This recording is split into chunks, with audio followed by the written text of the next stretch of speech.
say that and men think I'm being chauvinistic. No, it's not at all, because they'll accept a certain amount, they'll accept a little more aggression. Allegations ranging from a toxic work environment, bullying, now even sexual harassment.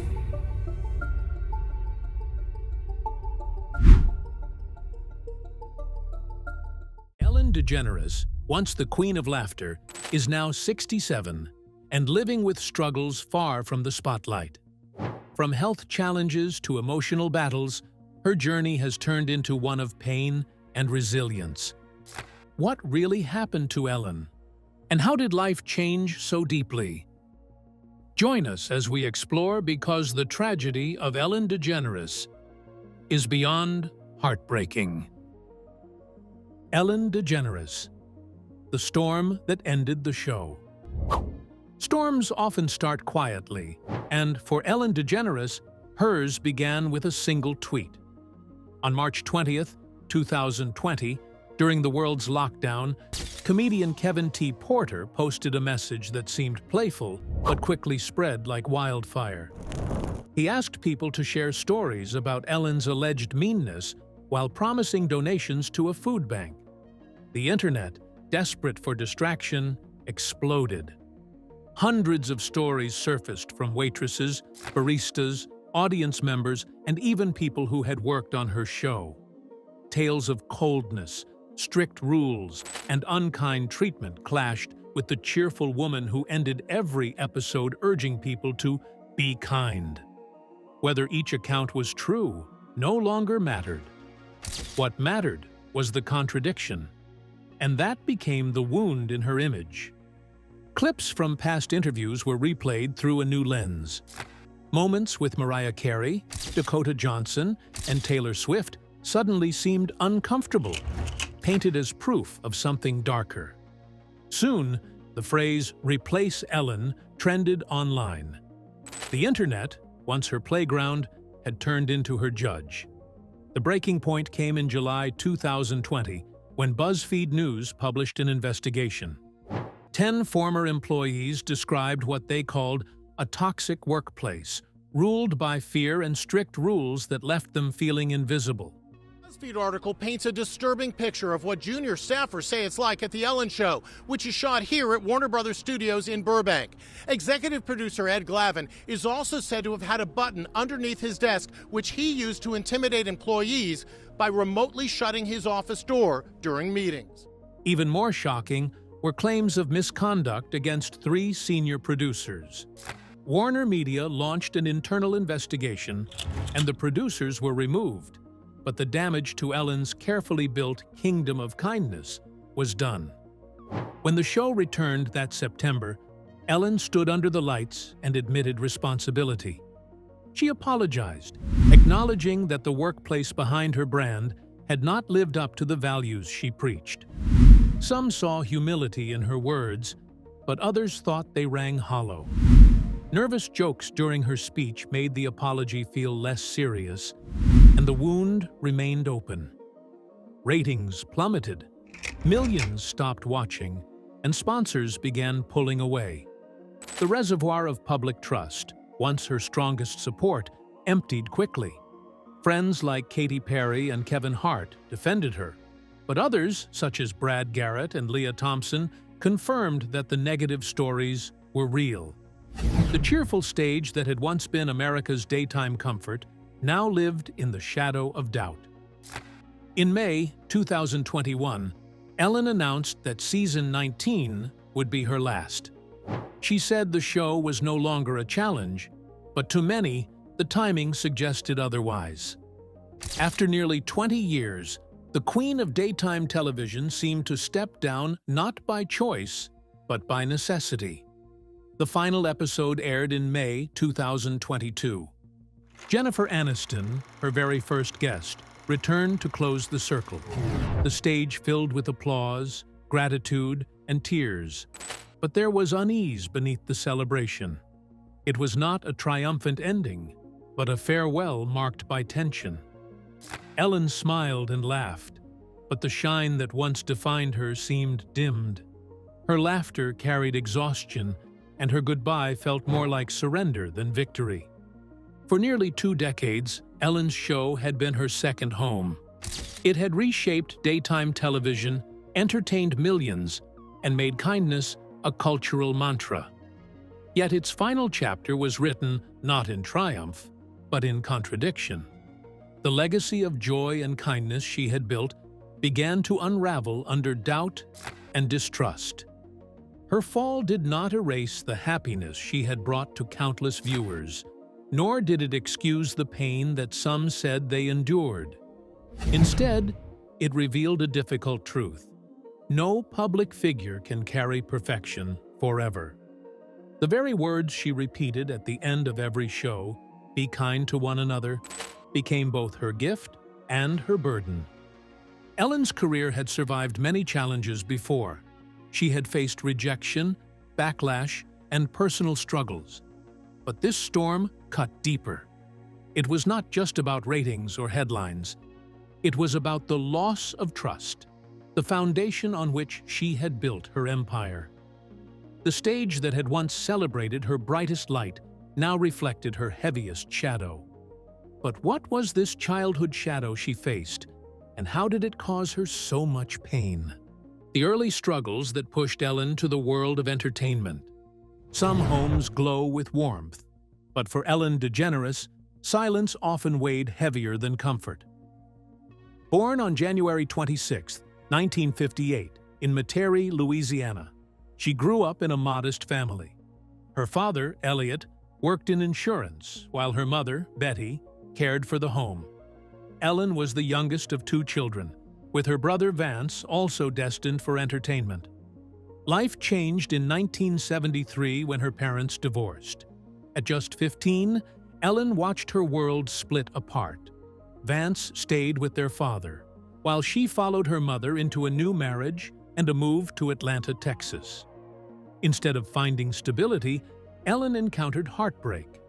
Her stepfather betrayed her trust in a way no child should ever endure, leaving scars that would stay with her for years. At the same time, her mother was battling breast cancer. Weakened by illness, Betty could not grasp the truth of Ellen's suffering. When Ellen spoke out, her words were met with disbelief, not out of lack of love, but because the reality was too unbearable. That silence deepened Ellen's pain, leaving her isolated while her mother carried guilt that would linger for years.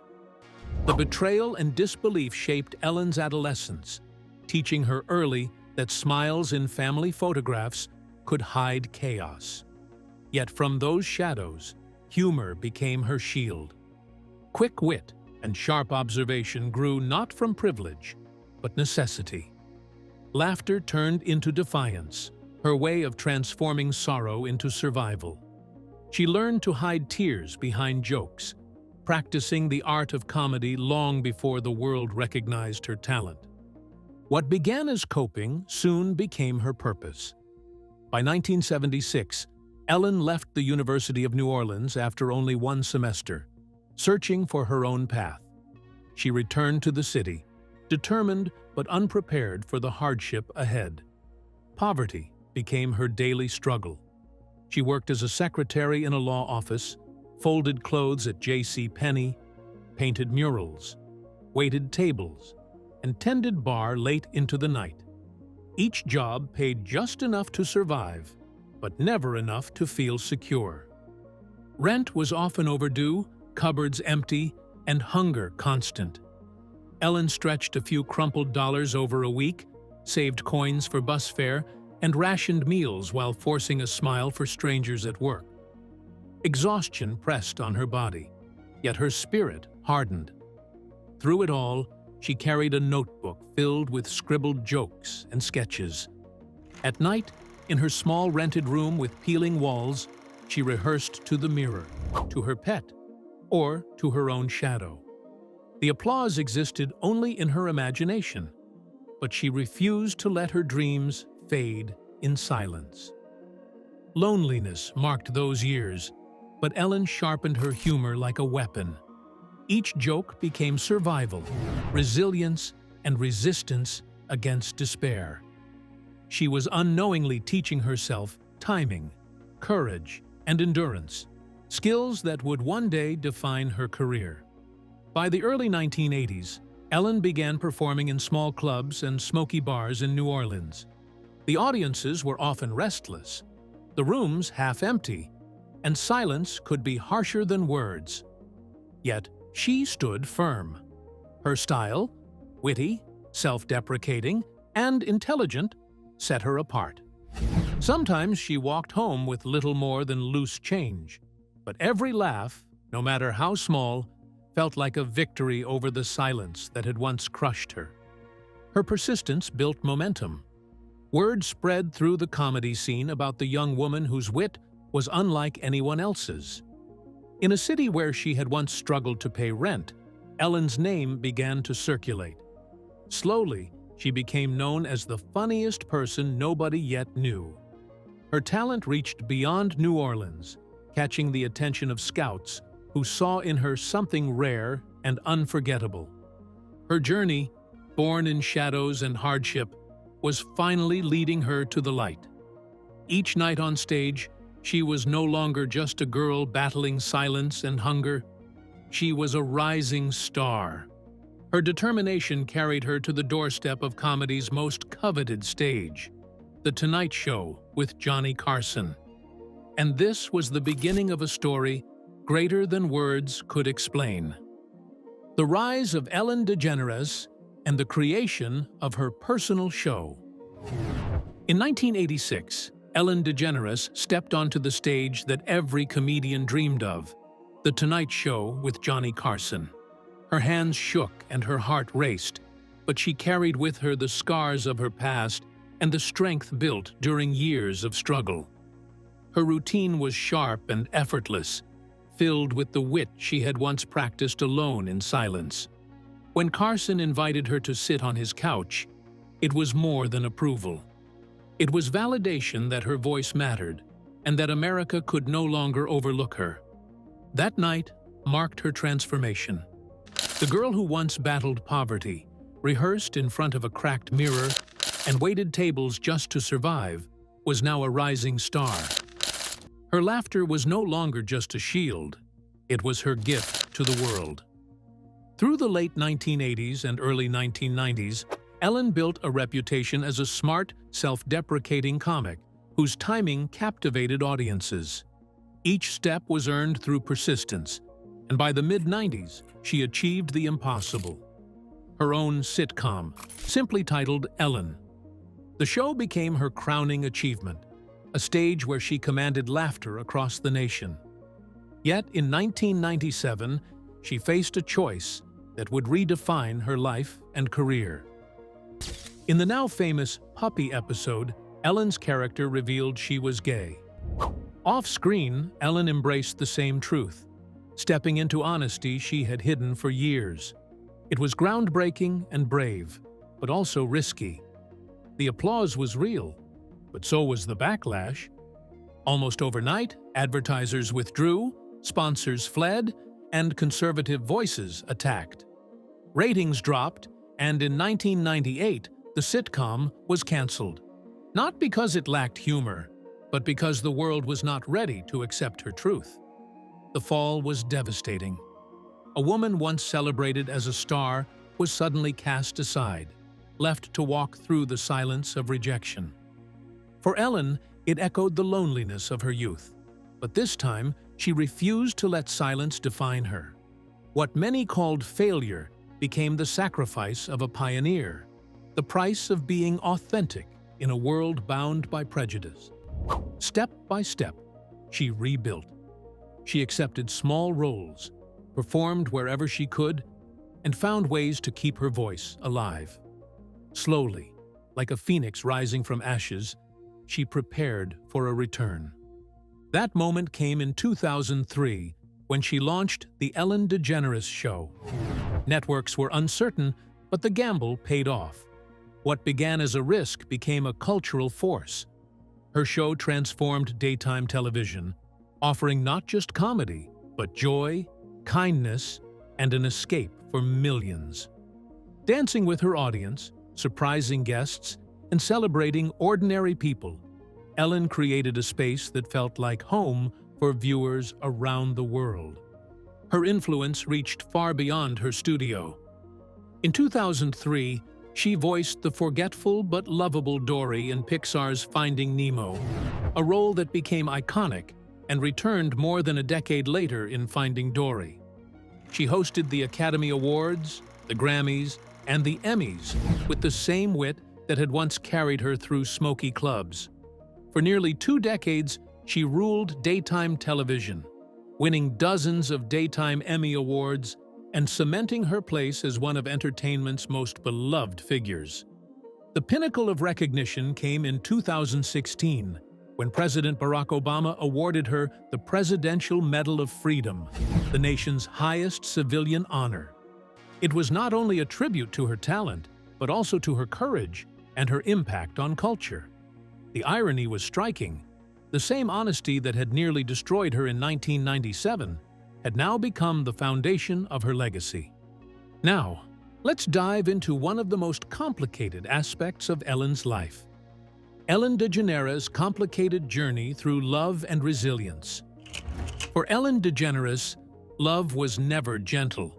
In 1997, just as she revealed her truth in the Puppy episode, she stepped onto the red carpet of Volcano holding actress Anne Heche's hand. That moment, 2 women standing together without apology, set America ablaze. It was not just romance, but defiance, and the cost was brutal. Hollywood recoiled. Ellen's career began to slip, contracts disappeared, and offers stopped coming.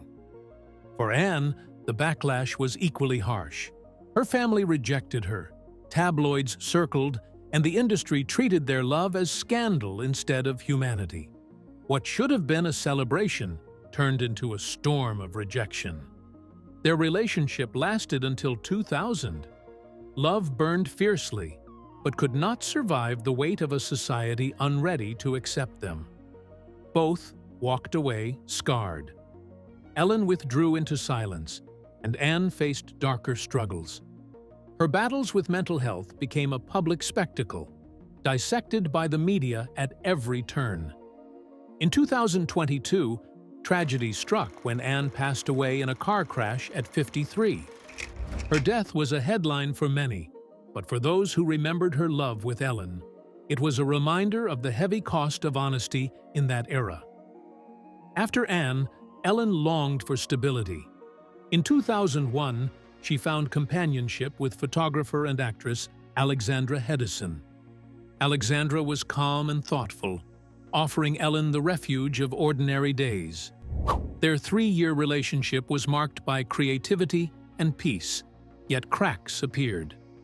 Ellen was still healing, still restless under the pressure of rebuilding her career, while Alexandra sought a quieter life. By 2004, they parted quietly, without scandal. Alexandra became the bridge between heartbreak and healing, a chapter of gentleness before Ellen stepped into her most enduring love. That same year, Ellen met Portia de Rossi, then 31. Portia was beautiful and talented, but carried her own scars of eating disorders, depression, and secrecy. When their paths crossed, it was not just attraction, but recognition. 2 women battered by expectation finally saw themselves reflected without judgment. For Ellen, laughter once again came from joy, while Portia found love that embraced her truth. Their bond grew into healing companionship. Shared breakfasts, long walks, and quiet moments built a life that felt safe. In 2005, they chose to live openly, hand in hand, refusing apology. It was risky in a Hollywood still bound by whispers, but it was honest. Slowly, the world began to shift. In 2008, when California briefly allowed same-gender marriage, Ellen and Portia married at their Beverly Hills home. The ceremony was intimate, filled with friends and family. Their vows were promises shaped by scars, turning wounds into hope. Ellen, then 50, and Portia, 35, embraced the freedom to finally love openly. Their marriage was not just personal, but historic, proof that authenticity could win against prejudice. Yet love is never without struggle. Portia continued to battle mental health challenges, and Ellen carried the pressures of fame. Hospital corridors and whispered reassurances often replaced laughter. But unlike before, Ellen did not retreat. She stayed, and Portia became her anchor, holding steady when the world roared too loudly. Their bond faced its greatest test in 2020, when Ellen's career trembled under controversy and public scrutiny. Headlines mocked, sponsors left, and millions questioned her. Through it all, Portia stood firm, offering unwavering support both publicly and privately. Her strength reminded the world that their love was more than survival. It was partnership. Nearly 2 decades after their first meeting, Ellen and Portia remain inseparable. Their homes in Beverly Hills, Montecito, and now the English countryside are sanctuaries filled with art, animals, and gardens. They have traded red carpets for quiet mornings and headlines for the sound of nature. Struggles with aging and where she is now. For Ellen DeGeneres, storms no longer came from headlines, but from her own body. In 2023, at 65, she revealed what she had long carried in silence: osteoporosis thinning her bones, arthritis stiffening her joints, obsessive-compulsive disorder with its exhausting rituals, and attention deficit hyperactivity disorder pulling her thoughts in scattered directions. Each day became harder, mornings slowed by pain, nights disturbed by restless anxiety. For a woman once known for boundless energy, it was the cruelest betrayal.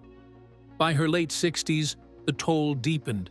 Back pain pressed on her spine, knees and hands flared, and fatigue lingered. Simple acts like opening a jar or walking across a room became struggles. The woman who once danced across stages now faced each step with caution. Fame had scarred her, but age humbled her in ways critics never could. Ellen did not give in. She reshaped her life around gentler rhythms, stretches instead of dancing, measured walks instead of sprints, meditation to calm her mind, and therapy as a lifeline. For the first time, she spoke of treating herself with tenderness. Beside her, Portia de Rossi became more than a partner. She turned their home into a sanctuary, matching Ellen's slowing steps, adjusting meals to protect fragile bones, and filling daily life with care. Her quiet loyalty echoed the same strength she had shown during Ellen's public controversies, proving love could outlast scandal and even the betrayal of the body. Their retreat to the English countryside brought peace. Applause was replaced by birdsong, red carpets by garden paths. Ellen confessed in 2024 that success was no longer about being everywhere, but about waking up, walking with Portia, and being grateful. Fragility turned into wisdom, and her story became one of resilience rather than defeat. That same year, Ellen returned for a farewell tour and a Netflix special. It was part comedy, part confession, and part goodbye. She spoke of fame's cruelty, aging's toll, her flaws, and flashes of the wit that once made her unstoppable. Audiences laughed, but the laughter was tinged with sadness, knowing this was her final bow. When it ended, she chose quiet over spotlight, withdrawing with Portia into the stillness of the countryside. By 2025, nearing 70, Ellen's world was measured in garden walks, art books, and the company of beloved animals. She continued buying and restoring homes, less for profit, more for beauty, though her wealth remained vast. Yet no fortune silenced the ache in her bones or the restless storm in her mind. Fame had brought laughter and loneliness, triumph and regret, but love endured. Therapy steadied her, Portia anchored her, and their marriage became her strongest fortress. If you enjoyed this video, like and subscribe, and also click the next video shown on your screen.